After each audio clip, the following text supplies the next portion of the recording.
कोविड-19, हाँ सही सुना। आपको लग रहा होगा ये तो बहुत पुरानी टॉपिक हो चुकी है, लेकिन नहीं, कोविड फिर से एक नया फॉर्म में आ चुका है जिसका नाम है JN1 वेरिएंट। अभी तक शायद आप सभी ने सोशल मीडिया पे या फिर न्यूज पे सुन ही लिया होगा इसके बारे में, पर दिमाग में ये क्वेश्चन आ रहा होगा कि क्या ये सीरियसली है, क्या ये डेंजरस है, क्या 2020 जैसे दिन फिर से आने वाला है। तो चलिए इस वीडियो में मैं आपको क्लियरली सब कुछ समझा दूंगी। सबसे पहले ये JN1 वेरिएंट है क्या?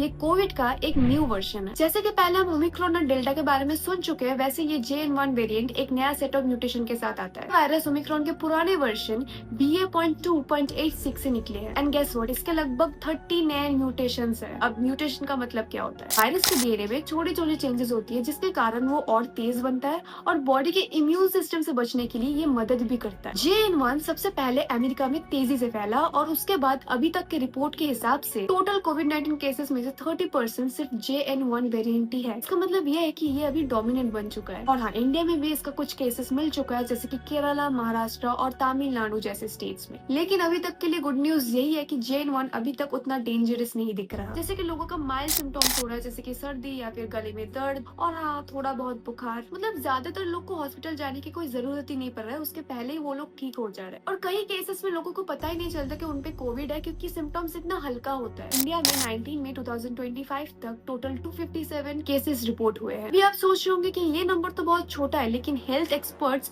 हमें ये बोल रहे हैं कि हमें अलर्ट रहना चाहिए, क्योंकि वायरस कब और कैसे म्यूटेट कर लेगा ये हम प्रेडिक्ट नहीं कर सकते। WHO यानी वर्ल्ड हेल्थ ऑर्गेनाइजेशन इस JN1 को वेरिएंट ऑफ इंटरेस्ट डिक्लेयर किया है। इसका मतलब यही है कि इस वेरिएंट के बारे में अभी जानकारी चल रही है, इसका डाटा एनालाइज हो रहा है और इसे क्लोजली मॉनिटर किया जा रहा है। सिंगापुर, हांगकांग, थाईलैंड जैसे जगह पे भी ये वायरस तेजी से फैल रही है और हर दिन नया केसेस रिपोर्ट हो रहे हैं और साइंटिस्ट भी नया वैक्सीन बना रहे हैं जो इस अपडेटेड वायरस के अगेंस्ट काम कर सके। अमेरिका पे LP.8.1 इस सब वेरिएंट को टारगेट करते हुए नया बूस्टर्स डेवलप हो रहे हैं, क्योंकि LP.8.1 और JN1 वेरिएंट काफी क्लोजली लिंक्ड है। और हाँ, नेसल वैक्सीन भी एक नया ऑप्शन में आ रहा है।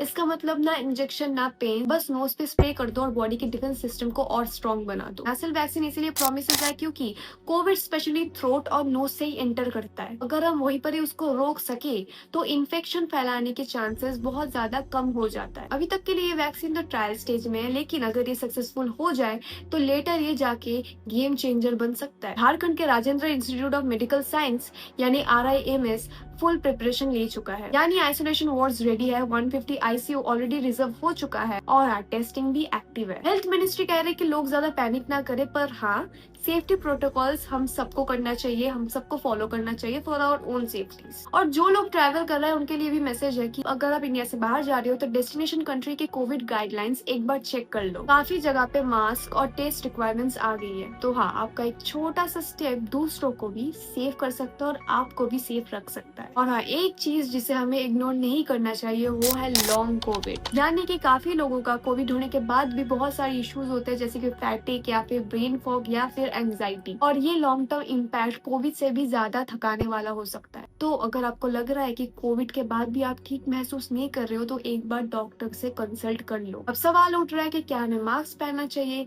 क्या हमें बूस्टर्स लेना चाहिए? तो सिंपल आंसर है हाँ, आपको लेना चाहिए। अगर आप हाई रिस्क ग्रुप में पढ़ते हो, जैसे कि अगर आप एल्डर हो या फिर किसी मेडिकल कंडीशन का पेशेंट हो, तो आपको प्रिकॉशंस लेनी चाहिए। पब्लिक ट्रांसपोर्ट पे मास्क पहन लेना, हाथ धो लेना, और अगर आपको हो गया तो आप घर पे बैठ रहना, बाहर मत जाना। ये सिर्फ बेसिक स्टेप्स ही आपको सुरक्षित रख सकता है। तो हाँ, हो सकता है इससे 100% सुरक्षा ना मिले, लेकिन सीवियर इलनेस या फिर हॉस्पिटलाइजेशन और डेथ से भी वैक्सीन बचा सकता है आपको। बूस्टर शॉट से आपकी इम्यून सिस्टम को और ज्यादा स्ट्रॉन्ग बनाया जाता है, स्पेशली इन सब नया वेरिएंट्स के अगेंस्ट। आपको ये बूस्टर्स बहुत ही ज्यादा हेल्प करती है, क्योंकि ये आपके इम्यून सिस्टम को और ज्यादा स्ट्रॉन्ग बनाता है। तो दोस्तों, JN1 वेरिएंट यही एक रिमाइंडर है कि कोविड अभी तक खत्म नहीं हुआ, वो बस स्लो बन गया है। तो हाँ, ऑब्वियसली हमें डरना नहीं है, पर हाँ, केयरलेस भी नहीं होना है। आपका खुद का सेफ्टी या फिर आपका फैमिली का सेफ्टी आपको खुद देखना पड़ेगा। तो सेफ रहिए, सुरक्षित रहिए, मिलते हैं नेक्स्ट वीडियो में।